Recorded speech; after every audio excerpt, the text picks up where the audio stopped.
Guys ఈరోజు మీ వీడియోలో ఏ వల్ల ఏ జాబ్ రీప్లేస్ కాదు, ఏ స్కిల్ నేర్చుకుంటే మన బెటర్ ఫ్యూచర్లో దాని గురించి ఈరోజు డిస్కస్ చెప్తున్నాను. మీరైతే వీడియోతో స్కిప్ చేయకుండా నేను కొంచెం స్పీడ్ అయితే కంప్లీట్ చేస్తాను వీడియో అనేది. నేను ఈ వీడియోలో 5 స్కిల్స్ అయితే ఇంక్లూడ్ చేశాను. ఫస్ట్ వచ్చేసి బ్యాక్ ఎండ్, సెకండ్ వచ్చేసి ప్రోడక్ట్ మేనేజర్, అండ్ థర్డ్ వచ్చేసి గ్రాఫిక్ డిజైనర్, అండ్ ఫోర్త్ వచ్చేసి కంటెంట్ క్రియేటర్, అండ్ ఫిఫ్త్ వచ్చేసి మార్కెటింగ్. ఈ 5 స్కిల్స్ గురించి మీతో ఈ వీడియోలో డిస్కస్ చేస్తాను, కాబట్టి స్కిప్ చేయకుండా కొంచెం చూడండి వీడియో అనేది. ఫస్ట్ వచ్చేసి బ్యాక్ ఎండ్ గురించి డిస్కస్ చేద్దాం. మీకు బ్యాక్ ఎండ్ గురించి అంత తెలుసు అనుకుంటే మన ఛానల్లో వీడియో అయితే ఉంది దాని మీద, కాబట్టి మీరు అక్కడ వెళ్ళి చెక్ చేసుకోవచ్చు. ఎవరికి అందరికి తెలిసి ఉంటుంది అనుకుంటా. అసలు back end it is the important of any application and any company. It handles servers, APIs, security and payments and etcetera. అసలు వెబ్సైట్ ఉందంటే బ్యాక్ ఎండ్ వల్ల లోపల వర్క్ జరగాలన్నా అన్నీ జరగాలన్నా బ్యాక్ ఎండ్ చూసుకుంటుంది మొత్తం. కాబట్టి దీన్ని అంటే ఈ జాబ్ ఏ అయితే రీప్లేస్ చేయలేదు. బ్రో మీరు చెప్పింది బాగానే ఉంది, బట్ ఇప్పుడు మనం ఏదో వెబ్సైట్ డెవలప్ చేయొచ్చు, యాప్ డెవలప్ చేయొచ్చు అని చాలా టూల్స్ అయితే వచ్చినాయంటే అవును వచ్చినాయి, బట్ అవి huge back end, huge front end అవన్నీ చేయలేవు ఎక్కువ. మీరు కావాలంటే చెక్ చేసుకోవచ్చు. హ్యూజ్ వెబ్సైట్స్ అవన్నీ అంత డెవలప్ చేయలేవు, ప్లస్ అది సెక్యూరిటీ ఉందో లేదో మీరు అన్నీ చెక్ చేసుకోవాల్సి ఉంటుంది. కాబట్టి ఏ టూల్ అయినా బట్ బ్యాక్ ఎండ్ చేస్తే సింపుల్ వెబ్సైట్స్ అవన్నీ ఈజీగా తయారు చేస్తే కానీ huge back end, huge front end ఇవన్నీ డెవలప్ చేయాలంటే ఏ టూల్ అనేది కష్టమైన ఏ డెవలప్ చేయలేదు. సెక్యూరిటీ కానీ లేదా బ్యాక్ ఎండ్ డెవలప్మెంట్ కానీ లేదా ఫ్రంట్ ఎండ్ డెవలప్మెంట్ కానీ సింపుల్ వెబ్సైట్ అయితే డెవలప్ చేస్తే కానీ హ్యూజ్ వెబ్సైట్స్ డెవలప్ చేయలేవు. కాబట్టి ఈ స్కిల్ అనేది ఇంకా రీప్లేస్ అయ్యే అవకాశాలు ఎక్కువ లేవు. బట్ మనం ఈ ఏఐని వాడుకొని కొంచెం మనం స్కిల్ని ఇంప్రూవ్ చేసుకోవచ్చు, స్పీడ్గా కంప్లీట్ చేయొచ్చు ఏ వాడుకొని. అండ్ నెక్స్ట్ వచ్చేసి ప్రోడక్ట్ మేనేజర్. ఈ ప్రోడక్ట్ మేనేజర్ ఒక కంపెనీలో చాలా ఇంపార్టెంట్ పార్ట్ లాగా వర్క్ చేస్తాడు ప్రోడక్ట్ మేనేజర్ అనేవాడు. ప్రోడక్ట్ మేనేజర్ అసలు ప్రోడక్ట్ మేనేజర్ కావాలంటే మనకి ఎలాంటి స్కిల్ ఉండాలి, ఎలాంటి స్కిల్ ఉండాలి, ఎలాంటి లాంగ్వేజ్ ఇవన్నీ కాదు. ఫస్ట్ మనం ప్రోడక్ట్ మేనేజర్ అవ్వాలంటే ఫస్ట్ వీ నీడ్ ఎక్స్పీరియన్స్. ఏదో కంపెనీలోనో వర్క్ చేసినట్టు ఎక్స్పీరియన్స్ ఉండాలి. ఏదైనా మీకు కొంచెం ఎక్స్పీరియన్స్ గెయిన్ అయినప్పుడు మీకు product manager product manager job ఇచ్చే అవకాశాలు ఉంటాయి. అసలు ప్రోడక్ట్ మేనేజర్ కావాలంటే ఏముండాలి? అసలు ప్రోడక్ట్ మేనేజర్ అంటే సపోజ్ ఒక కంపెనీ ఉంది, ఆ కంపెనీ ఒక ప్రోడక్ట్ ఎక్కువ సేల్స్ తెప్పిస్తట్టు, ఎక్కువ కస్టమర్స్ నీడ్ చూసుకునేటట్టు, కస్టమర్స్ వచ్చేటట్టు దాన్ని ఎలా ఇంప్రూవ్ చేయాలి అని ప్రోడక్ట్ మేనేజర్ అని చూసుకుంటాడు. అన్ని విధాలుగా ప్రోడక్ట్ మేనేజర్ అని చూసుకుంటాడు. ఆ ప్రోడక్ట్ ఎట్ట వర్క్ అవుతుంది, ఆ ప్రోడక్ట్ బాగా యూజ్ అవుతుందా లేదా యూజర్స్కి, ఇది కస్టమర్స్కి బాగా అవసరం వస్తుందా లేదా, మనకి ఎక్కువ ప్రాఫిట్ వస్తుందా లేదా, ఇవన్నీ చెక్ చేసుకుంటాడు ప్రోడక్ట్ మేనేజర్ అనేవాడు.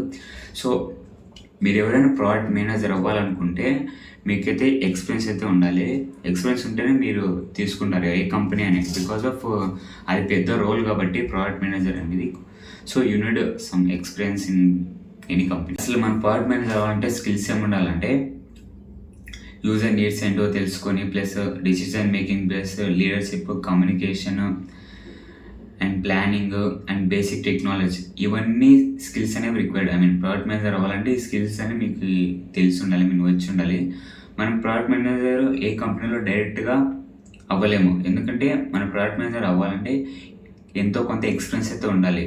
ఎందుకంటే ఆ ప్రోడక్ట్ మేనేజర్ చాలా ఇంపార్టెంట్ ఎవ్రీ కంపెనీలో. కాబట్టి మీకు ఏదైనా కంపెనీలో వర్క్ చేసినట్టు ఎక్స్పీరియన్స్ ఉంటే అప్పుడే మీకు ప్రోడక్ట్ మేనేజర్ పోస్ట్ అనేది ఇస్తారు. ఏ కంపెనీ అయినా సరే మీకు ఏదో ఒక కంపెనీలో వర్క్ చేసినట్టు 2 years కానీ లేదా 3 years కానీ ఏదో ఒక రోల్లో వర్క్ చేసినట్టు మీకు ఎక్స్పీరియన్స్ అనేది గెయిన్ అయితే అప్పుడు మీకు ప్రోడక్ట్ మేనేజర్ పోస్ట్ ఇచ్చే అవకాశాలు ఎక్కువ ఉంటాయి. ఎందుకంటే ప్రోడక్ట్ మేనేజర్ చాలా ఇంపార్టెంట్.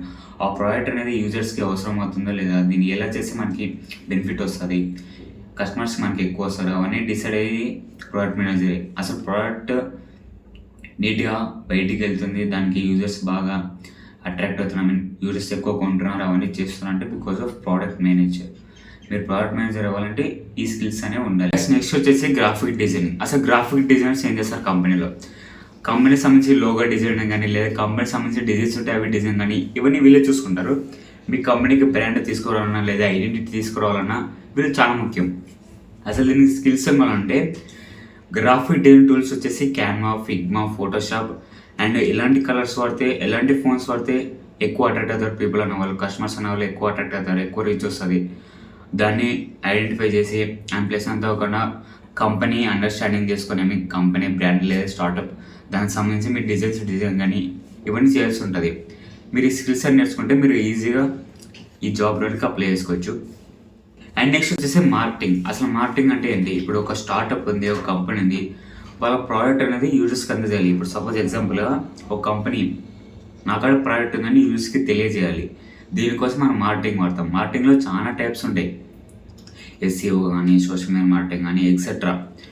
మీరు అసలు మార్కెటింగ్ నేర్చుకొని ఆ జాబ్ రోల్కి ఎంటర్ అవ్వాలి అంటే ఏ స్కిల్స్ నేర్చుకోవాలంటే like SEO, social media marketing, content marketing, email marketing, ఈ స్కిల్స్ నేర్చుకోవాల్సి ఉంటుంది. ప్లస్ అంతేకాకుండా యూజర్స్ నీడ్స్ అండర్స్టాండ్ చేసుకోవాల్సి ఉంటుంది. ప్లస్ అంతేకాకుండా క్రియేటివిటీ అండ్ అంతేకాకుండా ఆ కంపెనీ ఎలా వర్క్ అవుతుంది, ఆ బ్రాండ్ ఎలా వర్క్ అవుతుంది, ఇవన్నీ తెలుసుకోవాల్సి ఉంటుంది. మీరు దీని తర్వాత మీరు మార్కెటింగ్ రోల్కి అప్లై చేసుకోవచ్చు. అండ్ నెక్స్ట్ లాస్ట్ వచ్చేసి కంటెంట్ క్రియేటర్. కంటెంట్ క్రియేటర్ అన్న ప్రతి కంపెనీలో, ప్రతి స్టార్టప్లో చాలా ఇంపార్టెంట్. ఎందుకంటే ఆ బ్రాండ్ గురించి చాలా రీచ్ రావాలన్నా, చాలా మందికి తెలియాలన్నా, ఆ బ్రాండ్ గురించి ఎంతో ఇంప్రెసివ్గా చెప్పాలన్నా, ఎంతో క్రియేటివ్గా చెప్పాలన్నా, ఆ బ్రాండ్ ఎలా వర్క్ అవుతుందో చెప్పాలన్నా చాలా ఇంపార్టెంట్. అసలు కంటెంట్ క్రియేటర్కి ఎలాంటి స్కిల్స్ ఉండాలి? ఫస్ట్ వచ్చేసి కన్సిస్టెన్సీ, నెక్స్ట్ వచ్చేసి క్రియేటివిటీ, అండ్ థర్డ్ వచ్చేసి కమ్యూనికేషన్, అండ్ ఫోర్త్ వచ్చేసి యూజర్ నీడ్స్, అండ్ ఫిఫ్త్ వచ్చేసి స్టోరీ టెల్లింగ్. ఈ స్కిల్స్ అని ఉంటే మీరు కంటెంట్ క్రియేటర్ ఈజీగా అవ్వచ్చు. ఫస్ట్ వచ్చేసి మెయిన్ ఇంపార్టెంట్ వచ్చి కన్సిస్టెన్సీ అండ్ క్రియేటివిటీ. ఈ రెండు ఉంటే మీరు కంటెంట్ క్రియేటర్ ఈజీగా అవ్వచ్చు. ఈ 5 స్కిల్స్ అనేవి ఏ అనేది రీప్లేస్ చేయలేదు. దీనిలో కొంతవరకు ఏ అనేది రీప్లేస్ చేయొచ్చు, కానీ మొత్తానికైతే ఏ అయితే అసలు రీప్లేస్ చేయలేదు. మీకు ఇంకేమైనా ఇన్ఫర్మేషన్ కావాలంటే నాకు కామెంట్స్ చేయండి, దాని మీద ఒక వీడియో